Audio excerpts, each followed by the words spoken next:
अस्सलाम वालेकुम, मेरा नाम डॉक्टर अवैस अनवर है और हमने बात करनी है चैप्टर नंबर 1 से रिलेटेड एक और टॉपिक की जिसका नाम है बायोलॉजिकल मेथड।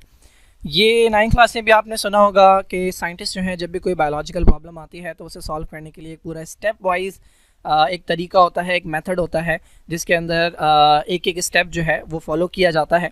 इसे हम बायोलॉजिकल मेथड कहते हैं। हमारी प्रॉब्लम्स की तरह नहीं होता कि बस प्रॉब्लम आई तो उल्टा सीधा सोच के कुछ जो है वो सोल्यूशन या जुगाड़ निकालने की कोशिश कर दी। साइंटिस्ट जो हैं वो एक प्रॉपर तरीके से चलते हैं, एक मेथड को फॉलो करते हैं और ये पूरी दुनिया में होता है किसी भी बायोलॉजिकल प्रॉब्लम को सॉल्व करने के लिए। तो ये कहलाता है बायोलॉजिकल मेथड। इसके कुछ स्टेप्स होते हैं, पढ़े हुए हैं, कुछ इसमें एक दो बातें नहीं हैं तो वो मैं बताऊंगा। फिलहाल स्टार्ट करते हैं। पहला जो स्टेप होता है, ये डायग्राम यहाँ ले लेते हैं। तो पहला जो स्टेप होता है किसी भी बायोलॉजिकल प्रॉब्लम में वो होता है ऑब्जर्वेशन। जैसे कि अभी आपको पता है कि कोरोना वाली जो है वो वबा चल रही है, तो ये एक बायोलॉजिकल प्रॉब्लम है। तो इसको सॉल्व करने के लिए सबसे पहले जो है वो ये पता लगाना होगा, ऑब्जर्व करना होगा कि ये जो कोरोना का वायरस है ये करता क्या है, ये आता कैसे है और इन बॉडी में आने के बाद ये कौन कौन से पार्ट्स के अंदर जाता है, किस किस तरह से डैमेज करता है। तो ये सारी ऑब्जर्वेशंस होती हैं। ऑब्जर्वेशंस के साथ साथ होता है data collection. Data collection basically अगर इस वायरस के ऊपर पहले से किसी साइंटिस्ट ने वर्क किया हुआ है तो वो तमाम जो है वो कलेक्ट किया जाता है ताकि उसे दोबारा से करने की ज़रूरत ना पड़े। फॉर एग्जांपल आपने सुना होगा ये जो वायरस है इसकी और टाइप्स जो हैं ये पहले भी अटैक कर चुकी हैं। ये अचानक से नहीं आया है बल्कि ये इसकी फैमिली के कुछ और मेंबर्स जो हैं ये अटैक कर चुके हैं। तो उनका तमाम डेटा कि किस तरह का स्ट्रक्चर होता है, इनका किस तरह से ये वर्क करते हैं, ये तमाम हासिल किया जाएगा। तो ये शुरू के दो पॉइंट्स जो हैं ये बेसिकली एक ही होता है कि observation and collection of the facts, जो कि पहले से रिपोर्ट हो चुके हैं, जिस पर पहले से कोई साइंटिस्ट वर्क कर चुका है। जब भी कोई प्रॉब्लम आती है तो उसको इसी तरह से जो है वो स्टार्ट लिया जाता है कि पहले तो खुद ऑब्जर्व कर रहे होते हैं और इसके साथ साथ ये देख रहे होते हैं कि हमें कोई काम रिपीट ना करना पड़े। यानी अगर इसके ऊपर पहले से ऑलरेडी जितना काम हुआ हुआ होता है, साइंटिस्ट उसके आगे से काम करना शुरू करते हैं ताकि रिपीटेशन ना हो। जब भी किसी प्रॉब्लम को ऑब्जर्व कर लिया जाता है उसके बाद उसके उसके उसके हवाले से जितना डेटा होता है उसे गो थ्रू कर लिया जाता है। तो फिर साइंटिस्ट क्या करते हैं, एक स्टेटमेंट देते हैं। इस टेंटेटिव स्टेटमेंट को नाम दिया जाता है हाइपोथेसिस का। अब ये जो स्टेटमेंट होती है ये बेसिकली उनका एक दावा होता है। फॉर एग्जांपल अभी अगर मैं इसी वायरस से रिलेटेड बात करूं तो ये वाली स्टेटमेंट, ये वाली हाइपोथेसिस चल रही थी कि ये जो कोरोना वायरस है ये चमगादड़ों से आया है। अब ये जो हाइपोथेसिस है या जो ये स्टेटमेंट है ये बेस की जाती है ऑब्जर्वेशन के ऊपर या ये बेस की जाती है कलेक्शन ऑफ डेटा के ऊपर। तो अगर किसी साइंटिस्ट को मिले कुछ पेशेंट्स के जिनके अंदर ये वायरस देखा गया और उनकी हिस्ट्री रही है कि उन्होंने बैट खाया था, तो इस ऑब्जर्वेशन के नतीजे में, इस डेटा के नतीजे में वो अपनी स्टेटमेंट देता है कि भाई ये जो वायरस है ये चमगादड़ों से मुंतकिल हुआ है।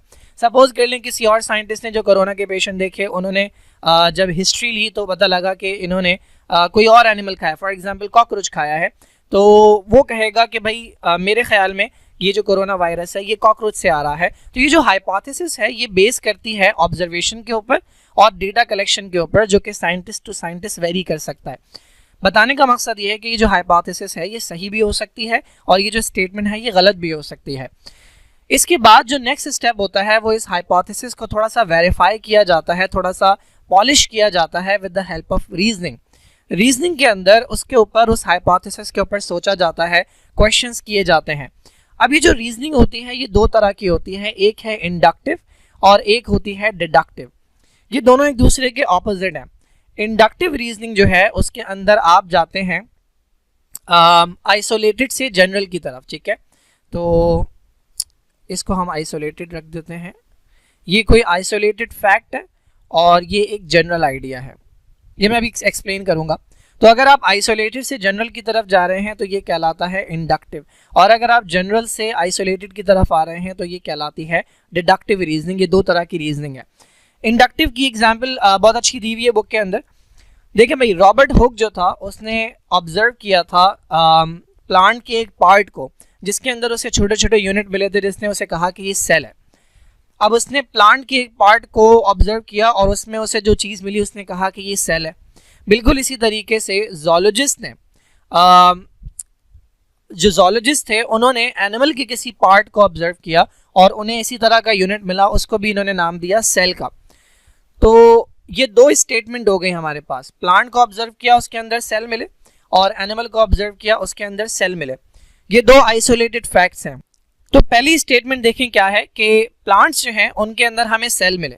दूसरी स्टेटमेंट क्या है, एनिमल्स जो हैं उनके अंदर हमें सेल मिले। तीसरी स्टेटमेंट क्या है, एनिमल्स और प्लांट्स जो हैं ये लिविंग ऑर्गेनिज्म है। ये 3 स्टेटमेंट हो गई।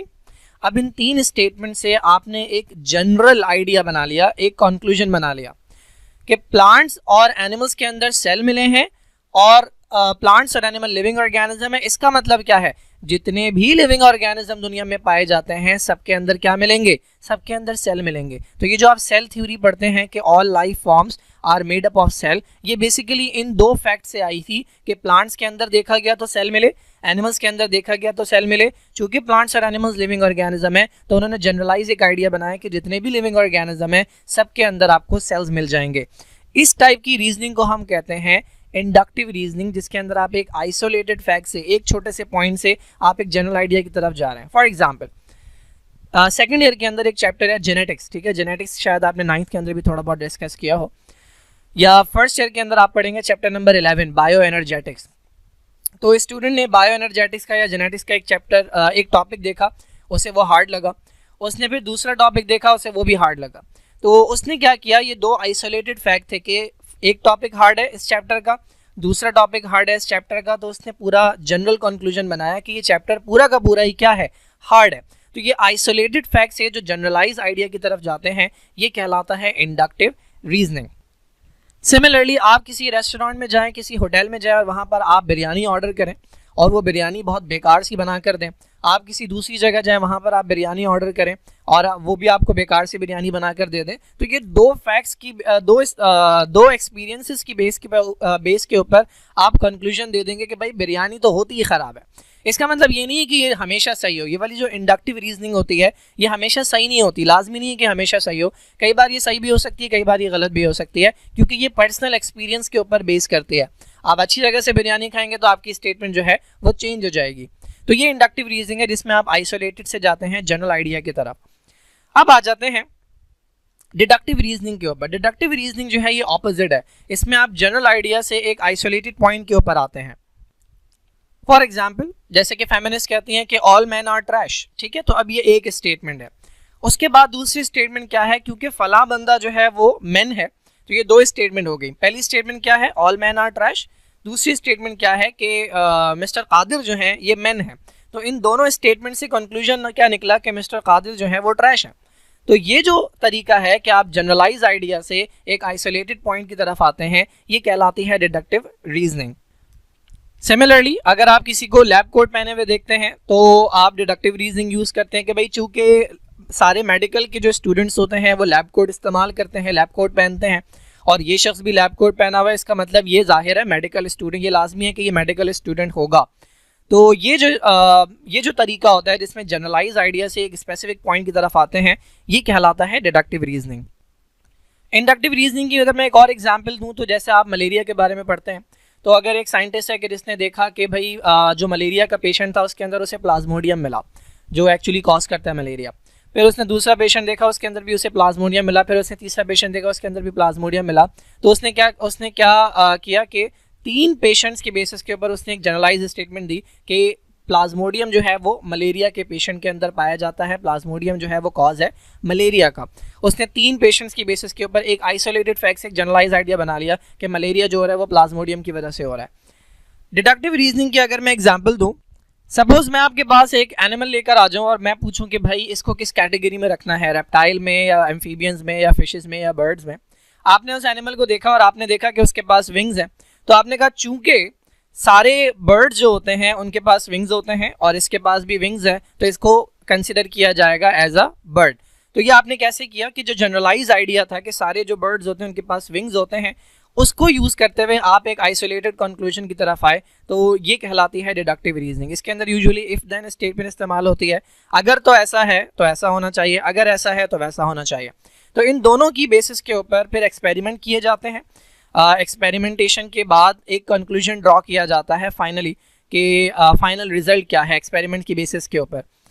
तो अगर हम मलेरिया की बात करें तो देखेंगे कि भाई जो पेशेंट मलेरिया वाले हैं उनकी ब्लड के अंदर क्या मिल रहा है, और जो पेशेंट मलेरिया वाले नहीं है उनके ब्लड के अंदर वो चीज़ मिल रही है नहीं मिल रही। तो ये एक्सपेरिमेंटेशन के बाद फाइनल कंक्लूजन ड्रॉ किया जाएगा कि what actually is the cause of malaria. Similarly corona virus के ऊपर कि जिन लोगों की हिस्ट्री बैड ईटिंग की थी या जिन लोगों की हिस्ट्री बैड ईटिंग की नहीं थी, किसके अंदर हमें देखने को मिल रहा है कि कोरोना वायरस नज़र आ रहा है, तो उसकी बेसिस के ऊपर कंक्लूजन ड्रॉ किया जाएगा।